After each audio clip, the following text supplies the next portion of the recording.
Welcome to another part of the Vasco Translator V4 video manual. Due to the high popularity of our devices, they're often used by native speakers of a variety of different languages. Because of this, we have enabled you to select one of 19 languages for the system interface.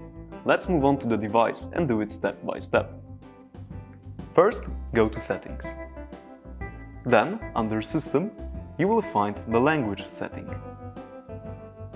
Once clicked, select the language you feel comfortable in. Click on it, and then click Save. Your system's language is saved. That's it for this part. You have successfully switched the system language.